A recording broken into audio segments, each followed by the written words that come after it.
നമസ്കാരം. മലയാളി വാർത്തയിലേക്ക് സ്വാഗതം. 2 കോടി ഞാൻ തരാം, നിങ്ങൾക്ക് എന്റെ പിതാവിനെ തിരികെ തരാൻ കഴിയുമോ? ടാറ്റ ഗ്രൂപ്പിനെ തീച്ചൂളയിൽ നിർത്തി അഹമ്മദാബാദ് വിമാനാപകടത്തിൽ മരണപ്പെട്ടയാളുടെ മകളുടെ ചോദ്യം. ആ വീഡിയോ സോഷ്യൽ മീഡിയയിൽ ഇപ്പോൾ വലിയ രീതിയിൽ പ്രചരിച്ചുകൊണ്ടിരിക്കുകയാണ്. ആർക്കും ഒരു മറുപടിയും ആ പെൺകുട്ടിയോട് പറയാൻ കഴിയില്ല. കാരണം അവളുടെ നഷ്ടം അത്രത്തോളം വലുതാണ്. എത്ര കോടികൾ കൊടുത്താലും അവളുടെ നഷ്ടത്തിന് പരിഹാരമാകുകയും ഇല്ല. പിതാവിനെ നഷ്ടപ്പെട്ട ആ മകളുടെ വീഡിയോ സോഷ്യൽ മീഡിയയിൽ പ്രചരിക്കുമ്പോൾ പലരും പല ചോദ്യങ്ങളും ഇപ്പോൾ ചോദിക്കുകയാണ്. മനുഷ്യന്മാരുടെ ജീവന് ഒരു വിലയും ഇല്ലേ? എന്താണ് ഇതിന്റെ അപകട കാരണം എന്നുള്ളതിന്റെ കൃത്യമായ വിവരം പുറത്തേക്ക് വരണം എന്ന് തന്നെയാണ് എല്ലാവരും ആവശ്യപ്പെടുന്നത്. തന്റെ പിതാവിനെ കൊണ്ടുവരാൻ കഴിയുമെങ്കിൽ ഞാൻ നിങ്ങളോട് നന്ദി പറയുമെന്നും ടാറ്റ ഗ്രൂപ്പിന് 2 കോടി ഞാൻ നൽകാമെന്നുമാണ് ഈ മകൾ പറയുന്നത്. അപകടത്തിൽ മരിച്ചവരുടെ കുടുംബത്തിന് ടാറ്റ ഗ്രൂപ്പ് 1 കോടി രൂപ വീതം നഷ്ടപരിഹാരം പ്രഖ്യാപിച്ചിരുന്നു. ഈ പശ്ചാത്തലത്തിലാണ് അപകടത്തിൽ മരിച്ച വ്യക്തിയുടെ മകൾ ഫാൽഗുനിയുടെ ഈ പ്രതികരണം വന്നത്. നഷ്ടപരിഹാരത്തിന് എന്റെ പിതാവിനെ തിരികെ കൊണ്ടുവരാൻ കഴിയുമോ?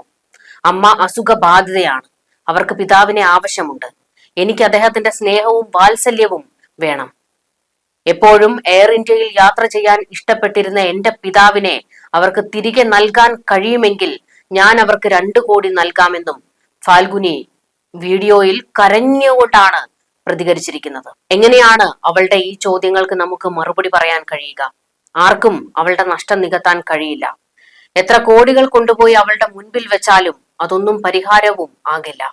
ഒരു വലിയ ദുരന്തം, ഇന്ത്യ കണ്ട ഏറ്റവും വലിയ വിമാനാപകടം. അതിനു മുൻപിൽ വിറങ്ങലിച്ചു നിൽക്കാനേ നമുക്ക് കഴിയുന്നുള്ളൂ. ഒന്നും ചെയ്യാൻ കഴിയുന്നില്ല. കത്തി അമർന്നുപോയ ആ മനുഷ്യന്മാരെ രക്ഷിക്കാൻ ആകാവുന്നതെല്ലാം തന്നെ പ്ലെയിൻ തകർന്നു വീണ് തൊട്ടടുത്ത നിമിഷം തന്നെ എല്ലാവരും അതിനുവേണ്ടിയുള്ള ശ്രമം നടത്തിയിരുന്നു. പക്ഷേ എല്ലാം വിഫലമാകുകയാണ് ചെയ്തത്. ഇപ്പോൾ പല വീഡിയോകളും അപകടത്തിന്റെ പുറത്തു വന്നുകൊണ്ടിരിക്കുകയാണ്. Good bye India. അഹമ്മദാബാദിലെ സർദാർ വല്ലഭായ് പട്ടേൽ അന്താരാഷ്ട്ര വിമാനത്താവളത്തിൽ നിന്ന് ചിരിച്ചുകൊണ്ടാണ് ജെയ്മി മിക്കും ഫിയോങ്ങൽ ഗ്രീൻലോയും സ്വന്തം നാടായ UK മടങ്ങാൻ ഒരുങ്ങുന്നതിന് മുൻപ് പങ്കുവച്ച ഒരു വീഡിയോ. അതിൽ ഗുഡ് ബൈ ഇന്ത്യ എന്ന് പറയുന്നുണ്ട്. ഇന്ത്യയിലെ കാഴ്ചകൾ കണ്ടും ഭക്ഷണം കഴിച്ചും ആയുർവേദ ചികിത്സയ്ക്കും ശേഷമാണ് ബ്രിട്ടീഷ് പങ്കാളികളായ ഇരുവരും തിരിച്ചുപോകാനായി വിമാനത്താവളത്തിലെത്തിയത്. ഇതിന്റെ വീഡിയോ ഇരുവരും സമൂഹ മാധ്യമങ്ങളിലൂടെ പങ്കുവെക്കുകയും ചെയ്തിരുന്നു.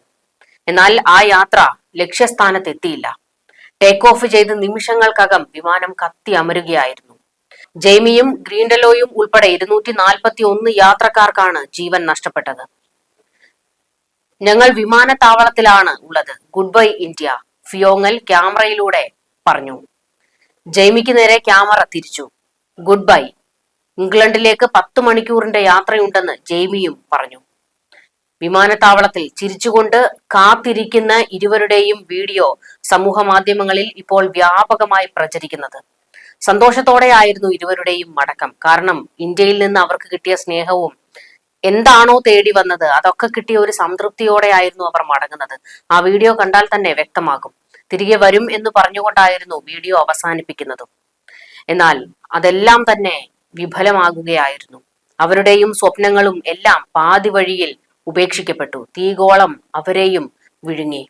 അതുപോലെ ആ 241 പേരും ഒരുപാട് പ്രതീക്ഷകളോടെ ആയിരിക്കില്ലേ വിമാനം കയറിയത്. ജീവിത സാഹചര്യങ്ങൾ തേടിയും യാത്രാ അനുഭവങ്ങളുമായും അതുപോലെ തന്നെ കുട്ടികൾ ആദ്യമായി ഫ്ലൈറ്റിൽ കയറിയതിന്റെ സന്തോഷവും ഒക്കെ ഒത്തിരി സന്തോഷ നിമിഷങ്ങളായിരിക്കും ആ സമയത്തൊക്കെ അവരിൽ ഉണ്ടായിരുന്നത്. എന്നാൽ അതിനെല്ലാം കുമിളയുടെ പോലും ആയുസ് ഉണ്ടായിരുന്നില്ല. ജെയ്മിയും പങ്കാളിയും അപകടത്തിന് തലേ ദിവസം ഷൂട്ട് ചെയ്ത മറ്റൊരു വീഡിയോയും പുറത്തു വന്നിട്ടുണ്ട്. ഇത് തങ്ങളുടെ ഇന്ത്യയിലെ അവസാന രാത്രിയാണെന്നും മികച്ച അനുഭവമാണ് ഇന്ത്യയിലേതെന്നും വീഡിയോയിൽ പറയുന്നുണ്ട്. യാത്രയുമായി ബന്ധപ്പെട്ട് ഒരു വ്ലോഗ് തയ്യാറാക്കി പങ്കുവെക്കുമെന്നും യുവാക്കളിൽ ഒരാൾ പറയുന്നുണ്ടായിരുന്നു. ഇന്ത്യയിലെ കാഴ്ചകൾ, ഭക്ഷണങ്ങൾ എന്നിവയെക്കുറിച്ചും ഈ ബ്രിട്ടീഷ് പങ്കാളികൾ വാതോരാതെയാണ് ആ വീഡിയോയിൽ സംസാരിക്കുന്നത്. ഫാഷൻ ഡിസൈനർ ആയിരുന്ന ഫിയോങ്ങൽ ആ ജോലി ഉപേക്ഷിച്ച് സ്പിരിച്വൽ വെൽനസ് ബ്രാൻഡ് തുടങ്ങുകയായിരുന്നു. 2018 ദി വെൽനസ് ഫൗണ്ടറി എന്ന സ്ഥാപനം തുടങ്ങുന്നത്. ജെയ്മി ഒരു യോഗ അധ്യാപകനായിരുന്നു. 2023 സഹ ഡയറക്ടറായി ഈ സ്ഥാപനത്തിന്റെ ഭാഗമാകുന്നത്. അപകടത്തിൽപ്പെട്ട വിമാനത്തിൽ യാത്രക്കാരും ജീവനക്കാരും ഉൾപ്പെടെ 242 പേരാണ് ഉണ്ടായിരുന്നത്. അതിൽ ഒരാൾ ഒഴികെ ബാക്കി എല്ലാവരും കൊല്ലപ്പെടുകയായിരുന്നു. 2 പതിറ്റാണ്ടിനിടെ രാജ്യം സാക്ഷ്യം വഹിച്ച ഏറ്റവും വലിയ വിമാന അപകടമാണ് അഹമ്മദാബാദിൽ സംഭവിച്ചത്. വിമാന ദുരന്തത്തിൽ 294 പേർ മരിച്ചിട്ടുണ്ട്. ഹോസ്റ്റൽ മെസ്സിലെ 10 മെഡിക്കൽ വിദ്യാർത്ഥികളും സമീപവാസികളും ഉൾപ്പെടെ പലരും അപകടത്തിൽ മരിച്ചിട്ടുണ്ട്. അങ്ങനെയാണ് ഈ 294 എന്ന ആ സംഖ്യയിലേക്ക് മരണസംഖ്യ ഉയർന്നത്. ഹോസ്റ്റൽ പരിസരത്ത് നിന്ന് 21 മൃതദേഹങ്ങൾ കണ്ടെടുത്തു എന്ന് സ്ഥിരീകരണം വന്നിട്ടുണ്ട്. ഇതിൽ 9 പേർ ഹോസ്റ്റലിൽ ഉണ്ടായിരുന്നവരാണെന്നും അധികൃതർ വ്യക്തമാക്കുന്നു. അപകടത്തിൽ പരിക്കേറ്റ് ചികിത്സയിലായിരുന്ന 20 വിദ്യാർത്ഥികളിൽ 12 പേരെ ഡിസ്ചാർജ് ചെയ്തിട്ടുണ്ട്. അപകടത്തിൽ മരിച്ചവരുടെ മൃതദേഹങ്ങൾ വിട്ടു നൽകാൻ വൈകുമെന്നും വിവരം പുറത്തു വന്നിട്ടുണ്ട്. 315 മൃതദേഹ ഭാഗങ്ങളാണ് അഹമ്മദാബാദ് സിവിൽ ആശുപത്രിയിൽ സൂക്ഷിച്ചിരിക്കുന്നത്. ഇതിൽ പൂർണ്ണമായി കത്തിയവരും ഉൾപ്പെടുന്നുണ്ട്. തിരിച്ചറിയാനുള്ള പരിശോധനകൾ തുടരുകയാണ്. ചിലത് ഒരേ മൃതദേഹത്തിന്റെ ഭാഗങ്ങളാണോ എന്നും പരിശോധിക്കുന്നുണ്ട്. ഇതുവരെ ആകെ 8 മൃതദേഹങ്ങളാണ് ബന്ധുക്കൾക്ക് വിട്ടു നൽകാൻ കഴിഞ്ഞത്. ആദ്യഘട്ടത്തിൽ തിരിച്ചറിയാൻ സാധിച്ച മൃതദേഹങ്ങളാണ് ബന്ധുക്കൾക്ക് കൈമാറിയത്.